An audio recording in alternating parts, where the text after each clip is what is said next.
Bijeli luk je stvarno fantastična biljka. Ne samo da ćete imati povrtnu vrstu za jelo, već je odličan kao zaštita za većinu biljnih vrsta koje uzgajamo. Prirodni je biostimulator koji povećava imunitet biljaka i prinose. Odlikuje se antibakterijskim i antifungicidnim djelovanjem te štiti biljke od napada štetočina. Ako sve ovo nije dalo naslutiti šta je tema današnjeg videa, govoriti ćemo o bijelom luku i koji su to dobri, a koji loši susjedi njegovom usjevu. Trudimo se stvarno da budemo u korak sa radovima u vrtu i sve teme na vrijeme obraditi i vama donijeti neophodne informacije prije nego dođe vrijeme određenih radova. Iako je već počelo vrijeme sadnje bijelog luka, a neki su tu sadnju već odradili, još uvijek možemo isplanirati raspored ostalih biljaka u vrtu. Kulture koje ćemo posaditi pored i kombinirati čak i u istoj gredici sa bijelim lukom. Podržite naš rad, ostavite like ispod videa i podijelite ga na vašim društvenim mrežama kako bi i drugi imali koristi od naših savjeta. A kako bi vi bili u korak sa svim neophodnim radovima, zapratite naš kanal i družite se s nama svaki dan te odradite sve poslove na vrijeme. Mnogo je kombinacija i korisnih biljaka sa bijelim lukom, ali i sam bijeli luk je koristan drugim povrtnicama. Naime, njegov jak miris odbija većinu štetočina, ali se može koristiti i kao sredstvo za privlačenje oprašivača. Izuzetno je efikasan u baštama, voćnjacima, ali i na većim površinama kada se ispuštuju određeni zahtjevi. U nastavku ćemo govoriti kako se koje povrće slaže sa bijelim lukom i kako reaguje. Lisnate kulture su prve koje odlično reaguju na prisutstvo bijelog luka. Naime, one većinom imaju plitak korijen koji ne smeta razvoju glavica bijelog luka, ne natječe se za iste hranjive tvari. Dobro je odabrati sorte zelene salate koje formiraju manje glavice ili ih uopšte ne formiraju, jer tako neće zauzimati prostor oko bijelog luka i blokirati mu svjetlost, te samim tim sabotirati njegov razvoj. Rukola i špinat će odlično rasti pored bijelog luka. Špinat će spriječiti rast korova tokom zime. Sljedeće su kupusnjače koje imaju korist od bijelog luka. Naime, on im poboljšava okus, posebno brokuli, ali štiti ih od velikog broja štetočina. U ovoj kombinaciji biljke su otpornije i manje dolazi do pojave oboljenja. Međutim, ukoliko ne držite pravi razmak, glavice luka bi mogle biti sitnije. Već smo često govorili o tome kako su i crveni i bijeli luk idealni susjedi sa mrkvom. Od davnina se luk sadi zajedno sa mrkvom ili kao predusjev mrkve. Naime, on čisti zemljište od većine štetočina korijena. Posađeni zajedno, međusobno se štite, ali je odlična i sadnja sa susjednim gredicama ili poljima. Vjerujem da mnogi znate o tome da luk čuva mrkvu od mrkvine muhe, a mrkva njega od lukove muhe. Bijeli luk odlično djeluje na celer i pastrnjak koji pate od napada korijenskih crva. U ovom slučaju bijeli luk svojim djelovanjem smanjuje brojnost štetočina. Bijeli luk se odlično pokazao i kada su u pitanju krompir i paradajz. Njih štiti od pojave plamenjače, ali i raznih drugih štetočina. Paradajz će manje da napadaju lisne uši, bijele mušice i grinje, a plodovi će biti ukusniji ukoliko prvi susjed bude bijeli luk. A u ovoj kombinaciji glavice luka će biti krupnije. Kao susjed kod paradajza, najbolji efekat se postiže kada se uzgajaju na udaljenosti od pola metra, na susjednim gredicama ili u naizmjeničnim poljima.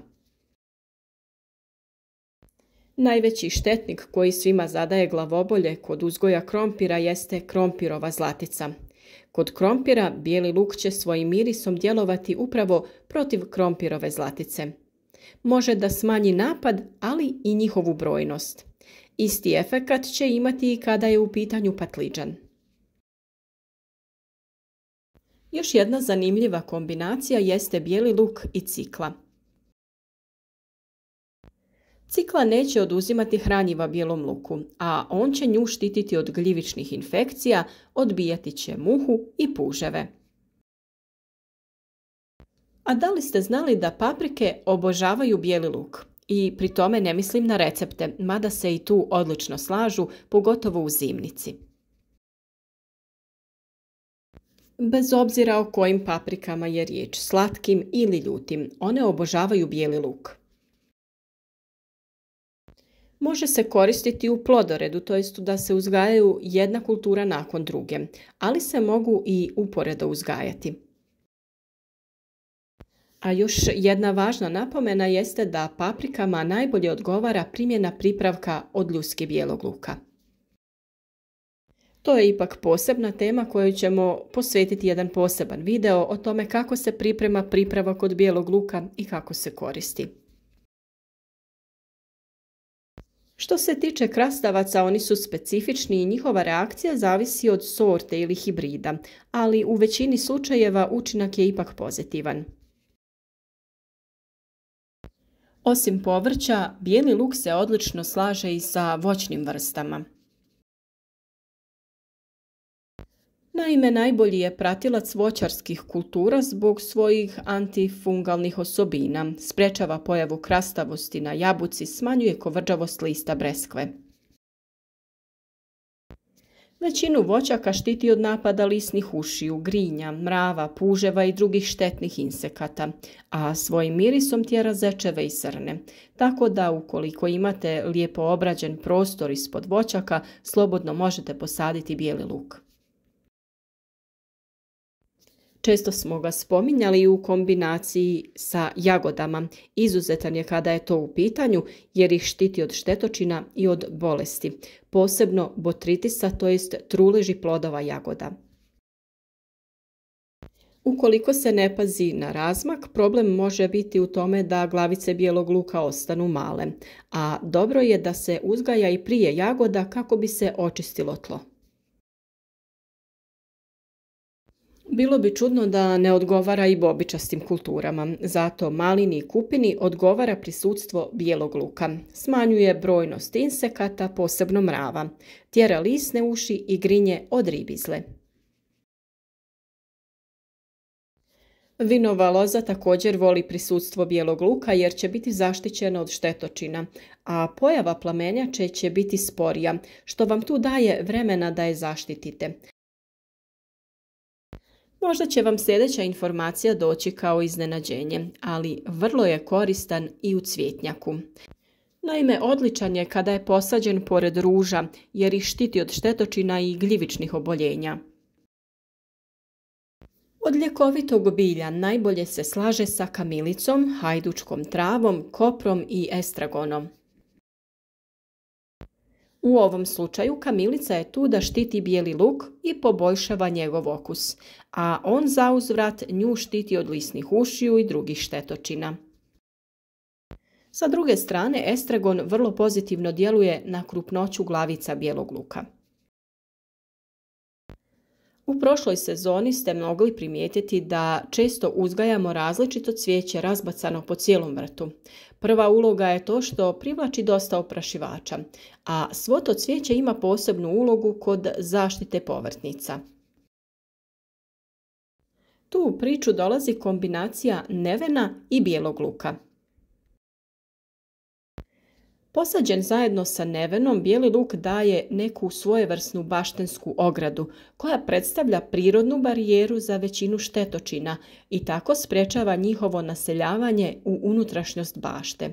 Neven također bijeli luk štiti od lukove muhe. Iako mnogim biljkama bijeli luk odgovara u pratećoj sadnji, ima tu i onih kojima on baš i ne odgovara.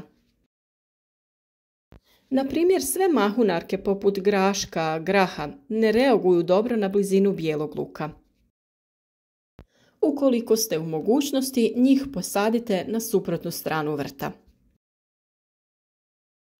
Crveni luk i luk kozjak se obično sade pored bijelog luka. Pošto su srodnici, napadaju ih iste štetočine i obolijevaju od istih oboljenja. Iz tog razloga ne preporučuje se sadnja na susjednim gredicama. Također potrebno je poštovati plodored i ne saditi pripadnike porodice luka iz godine u godinu na istoj parceli ili gredici. Nadamo se da su vam ove informacije bile korisne kako bi isplanirali raspored biljaka u vrtu, te na taj način jedne druge da zaštite od bolesti i štetnika. Ukoliko želite podržati naš rad, ostavite like ispod videa, podijelite video sa prijateljima na društvenim mrežama kako bi i oni imali koristi od naših savjeta. Na našem kanalu potražite sve potrebne korake koje je potrebno obaviti sada u ovom periodu kada počinjemo sa sadnjom, presadnicama i svim što vas zanima vezano za uzgoj biljaka u bašti. Nadamo se da će vam naši savjeti biti korisni i da ćemo svi skupa imati jednu uspješnu sezonu uzgoja.